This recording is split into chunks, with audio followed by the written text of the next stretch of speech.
Hi everyone, welcome to today's video. So on today's episode, I'm going to speak about high risk, high reward investing.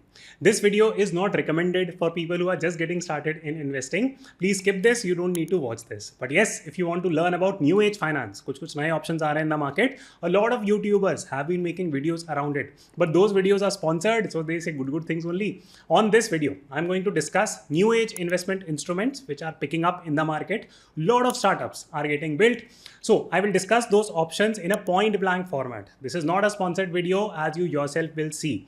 Yes, I will be using some examples, not one example, examples of different companies that have been started in this space, because I want to simplify this entire convoluted topic for you. Through that, you will get fundamental knowledge. So number one point, that if you are a beginner, no point watching this video. This is slightly high risk investing, drop off, no problem. Number two, if you want to generally learn about finance, investment, please continue to watch it. At least एक option हो जाता है. Third and finally, I have said it numerous times that I like to learn new stuff, and many people ask me that, okay, we also want to learn about stock market. What tip will you give us? So number one tip is that invest a little bit of your money, consider it as a training fees, so to say, to the market, right? Most likely you will lose that money, but in the process you will learn a lot. So for me also, that in these instruments, I want to gain like practical experience. So out of these 5-6 options that I'm going to discuss, I'm going to build a small experimental portfolio. So summary of zarur sunna, that is very important. You will learn a lot of interesting finance through this video. So do press the like button, because with your like, these type of fundamental videos will reach out to more people. I'm genuinely not trying to tell you like one side of the equation. Aap khud samajh jaoge. So with that said, let's kickstart the video. And the first option that is picking up in the market, and a lot of companies are getting built in this space, it is called as P2P, or peer-to-peer financing. So I had done a case study on BharatPay 12% Club, where I had explained in detail what P2P financing is, whether or not it makes sense for retail investors to get into this P2P space, what are the challenges, risks. You will see so many creators these days making content on P2P, and usme those are mostly sponsored videos, and they show you one side of the equation. So please consider watching this video in extensive detail. I am not repeating those entire points here. The second new age instrument that I would like to speak about is timeshare, REITs, these type of real estate based assets. Now here I have a personal experience, personal story to share. So I will share that also, and I will help you conceptually understand this space. Now here is a company that is doing this work, and also a very side note, I'm using like live examples. I hope that I don't get sued by any of these people. I'm using these names to explain you the concept better. So see here, what you will see is that this is a villa, right? So you can see that this is a picture. This is a house. Now imagine that the cost of this house is, let's say, 10 crore. Now 10 crore to बहुत बड़ी कीमत होती है. How will we go and invest like 10 crore? It is like crazy amount of money. So companies, what have they started to do is that they have started asking for smaller amounts, and they have created a bunch of products around it. For example, there is something called as timeshare. There is REITs that have been created. There are InvITs that has been created. So let me quickly explain it. So the next time someone pitches you this idea, you will be able to better comprehend what is happening. So okay, so back to this example, that this 10 crore rupee is a fairly large, significant amount. So time sharing companies, what they typically do is that they say, you know what? You don't need to pay us 10 crore. What you can do is that you can just buy this property at 1 CR, just 1 crore, and you become 10% owner of that company by buying one share. So similarly, they will find like buyer number 2, buyer number 3, so on and so forth. And they will divide this property in 10 owners. Now in 1 year, how many days are there? So there are 365 days. So if you divide 365 by 10 owners, everyone gets 36.5 days to stay at this particular villa. So this is the overall concept of what time sharing means, right?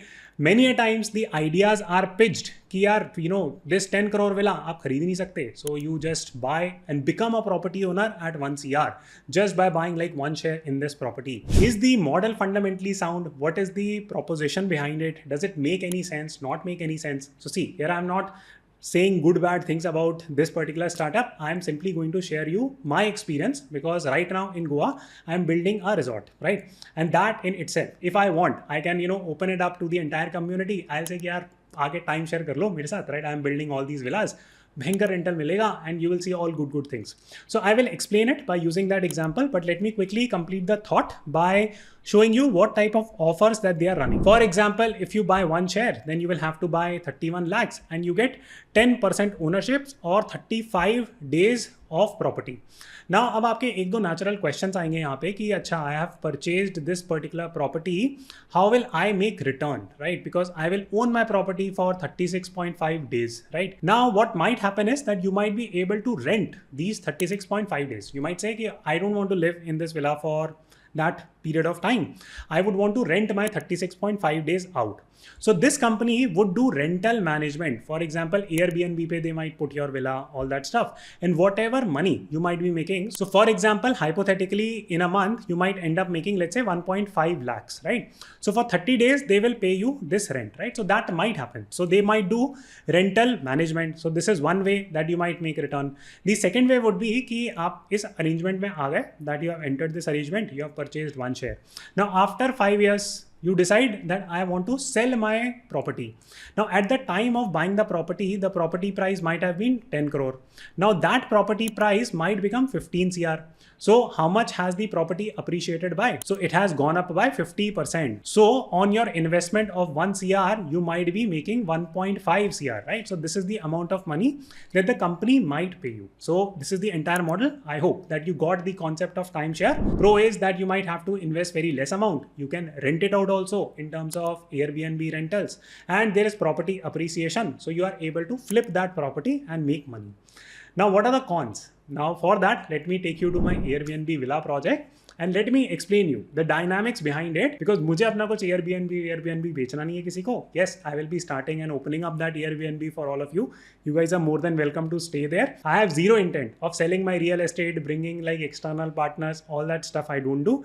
I just build it using my own funds and I open up for public. So that is what I am doing, and I can give you practical insights on this topic. So let me very quickly discuss that how does it work from a real estate owner point of view. Because when you are investing via these type of startups, what are they? They might be builders, they might be owning the property themselves, or they might be getting it built from someone else. So you're not able to decode the viewpoint of the initial property owner. So a practical example pakadte hain, right? And I will explain you the entire thing. So imagine in Goa, I have purchased a land. Well, actually we don't have to imagine, I have actually done that. So what did I do? So I have acquired the land at certain amount. So let's put some random numbers. Okay, so these are random numbers. So let's pick 5 CR. Okay, and on that I build like a set of villas. So let's imagine that I'm able to build like 5 villas for 5 CR. So what is my total project cost? So my total project cost comes out to be 10 CR. Right now I am the 100% owner of that property. Now I run it on Airbnb and imagine that my yield comes out to be 10%. अब आप बोलोगे 10% आती है yield, 100%, right? I mean, it goes up to like 12, 13% also in states like Goa where there is short-term rental. In fact, I have purchased multiple properties here which are already on Airbnb and they are making more than 10% also. But let's imagine that the rental yield is 10%. So by investing 10 CR, I am able to make 1 CR. Now, if I continue to run and operate this business on my own, I am not giving it to anyone, because why? I am 100% owner of these properties. Now tell me one logical reason why I would want to bring in external investor on this property if the project itself is so good. The short answer is I will not bring. Okay. Now when will I typically bring an external audience? Well, I will bring an external audience या तो मेरा project ठीक नहीं है. Or the second thing is that see, I am right now, I have invested 10 CR. And what I do is that I create a special purpose vehicle, right? And I sell it, this entire property, and I sell that at 15 CR to that SPV, because that is between me and the SPV, right? Special purpose vehicle. Now then I open it up to a bunch of other players that if you want to become like a part owner in this property, then come and invest like 1 CR. Now I have already made my profits here in terms of this. Would it make sense for you to buy at these 15 CR valuation thing? The answer might be yes or no. Yes, in the sense that, for example, if the rental yield, because now instead of 10 CR, the project value becomes 15 CR. Now it will be what? It might be getting a little bit confusing. So let me just write it here. See, the initial valuation was 10 CR. It went to 15 CR, right? Because I'm the buyer and I'm the seller of the property, so I can decide a rate, right? Here, I was making 1 CR a year. My rental yield was 10%. Now, because I've jacked up the property prices by 15%, made 50% margins already, still your rental yield will not go up, right? ऐसा नहीं होगा कि you know what, this is like slightly more expensive property, this, that, so उसकी rental yield बढ़ जाएगी. No, it will hardly go up. So So here also you will make like 1 CR only. But here this 1 by 15 yield, which approximately comes out to be 6.5%, I think, right? So 6.5, yes. So 6.5% yield. You might say, yeah, 6.5% on rental yield am I making. So probably it's a good project. Then it might make sense that if you're happy with this 6.5% yield, it makes sense. So this is a win-win, right? So if you can find a model, now I'm not saying that whether this startup is doing good or bad, vagera, vagera. I'm explaining you complexities behind it because I have practical experience in it. So in their case, if they are able to figure out a win-win and you have that trust on them, कि यार ये बंदे ठीक हैं and they are doing a good job, maybe they acquired the property low, they did very good work in construction, they were able to optimize the project price. So it's easy to create these type of win-wins. But in most cases, what ends up happening is that you are the end user. You have no clue that, whether the acquisition was done at the right price or the building or the construction was done at the right price. If the initial investor himself or herself had acquired and built this property at hyperinflated value, then your yield will ultimately come down. So please, if you are trying to invest via these type of startups, please consider the rental yield wala point, whether or not it makes sense for you. In terms of doing the rental yield computation, also consider what type of commissions that they are going to charge you for doing those rental management for you. Because you might be sitting in Delhi,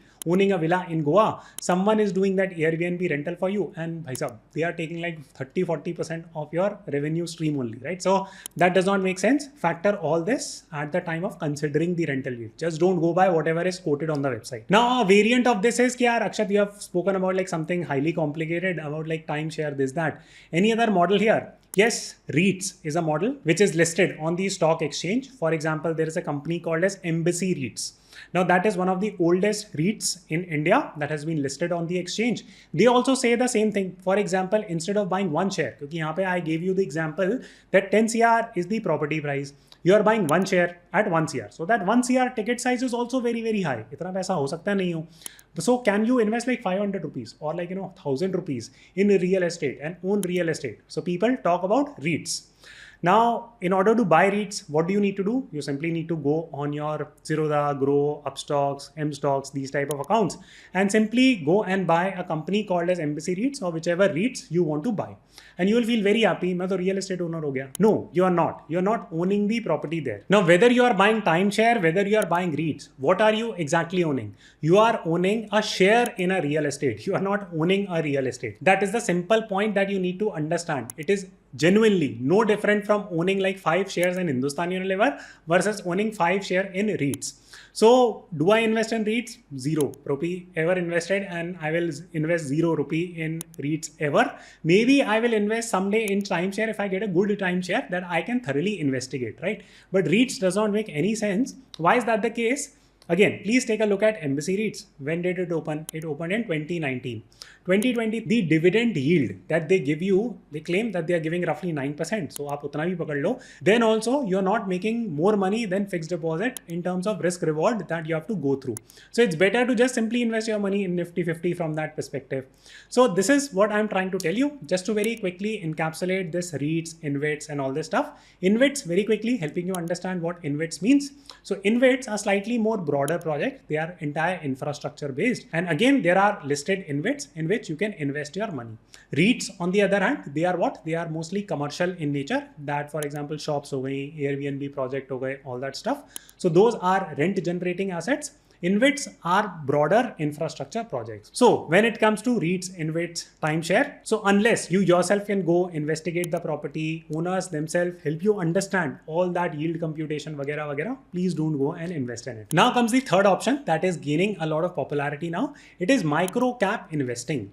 Now, when I first heard about the word micro cap, honestly, दिमाग में like ये आया कि यार ये तो एकदम बृहद्दी कंपनियां होंगी, right? So let me first and foremost help you understand what micro caps mean. And recently, Motilal Oswal launched an index called as Microcap 250. So in case you are considering investing in microcap, you could consider using that. So let me first and foremost help you understand. मैं आपको 2-3 data points ही दिखाऊंगा, right? So the first and foremost is that there are different types of companies in the stock market. For example, Nifty 50 is the collection of best 50 companies or market cap wise top 50 companies. Nifty next 50 उसके बाद आती हैं. Then you have Nifty mid cap 150, right? So these represent 150 companies ranked between 101 to 250. 150.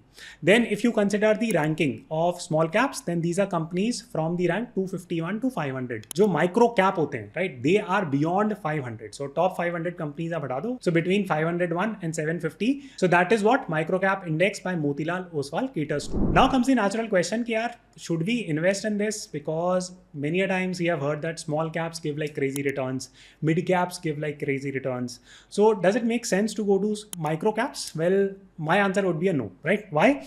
Let me show you this chart and this will clarify a lot of points. For example, this does the comparison of Nifty 100, Nifty mid cap 150 and then small caps, right? So what you would notice is that during the phases when Nifty goes up by 38%, mid cap में 45%, इसमें 58%, right? Similarly, majority of the occasions जैसे 58% growth here, almost 76, almost 94, 84 here, 113, 117, right? Here 62%, 71%. And if the fall happens, then of course, small cap typically correct little bit more than mid caps. Now, an interesting point, and ये आपको मोटा-मोटा notice करना है that if you actually consider mid cap 150 and small cap 250, then the return differences are not huge. For example, here if you see, there is a huge difference between 85%, 113% and 117%. But between these two, there is hardly any difference, right? Or not much difference here, right? Not much difference here. Not crazy difference here. Not crazy difference here. So what I'm trying to tell you is that even mid cap 150 performance is not like significantly different from small cap 250 performance. So there is no point in taking like more and more risk unnecessarily without getting adequate reward for it. So for me, it's a no, that I would not be investing in micro cap. It does not make much sense to me. So now comes the final option. Many people ask me that, okay, angel investing, that a lot of startups are now allowing us to invest directly in startups. Should we also do it? Short answer is no, right? Why? Now, before that, let me tell you a positive story.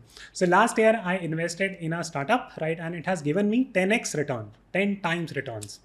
Okay, now you'll say, Akshat, on one hand, you are telling that you made 10 times return, right? And you are dissuading other people to do it. Don't you want them to be rich? So see guys, here is the point that you need to understand. So number one, there is something called as deal scouting. So deal scouting means that, for example, when I invest in startups, most of the startup founders reach out to me. So there is a pull factor. I'm not running behind them to invest my money in them. They reach out to me. So number one, they give me a better deal to invest in, right? So I can understand the valuation. I have a little bit of exposure to it. In your case, if you're going and investing via a startup's website, that is a push factor, right? The startup is pushing by list, you pick and invest. At what valuation you are getting it, you are not able to understand the valuation only. So unless you have a pull factor where startups are reaching out to you at a very early stage, most of the time it would not make any sense because there is very less transparency, clarity on a startup business model, their financing, their valuation. It is almost impossible to judge. Second key point is the liquidity part. Liquidity means that, for example, that I invested in a startup, maybe like 10L, right? And I was able to 10x that money. So mere 1 CR ban gaye. Okay, very good. But the startup needs to give you an exit. Now, what is the meaning of exit? Exit means that you are holding some share. Let's say that you're owning 20 shares. You have to sell it to someone, right? In order to get this 1 CR back. So in my case, the startup made the arrangement. So I was able to recoup that. But in most of the times, getting this exit is really, really tough because you will only get an exit when there is an IPO of that particular company. उसके लिए आपको बहुत wait करना पड़ेगा.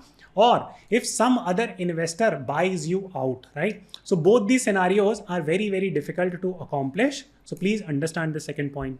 Third point is that, see, startup investing only makes sense if you have a plan of investing across 100 startups, because आप 100 में करोगे तब जाके आपके 3 successful होंगे, right? So these 3, rest 97 of them will die. So unless you are extremely lucky or you are adopting that strategy, I'm going to invest in 100 startups, don't get into this space, right? So in summary, there are 3-4 options that we discussed today. If you are looking to put money in P2P, do it from an experimental format. RBI registered hai, right? All those regulatory clearances are there. Please understand that that is not equivalent to FD investing. This is the first point. When it comes to REITs, I love the concept of time sharing. It's a wonderful concept, but as long as you can judge it, you can speak with the owners, you can see the project, then only do it, because you need that intrinsic understanding of things.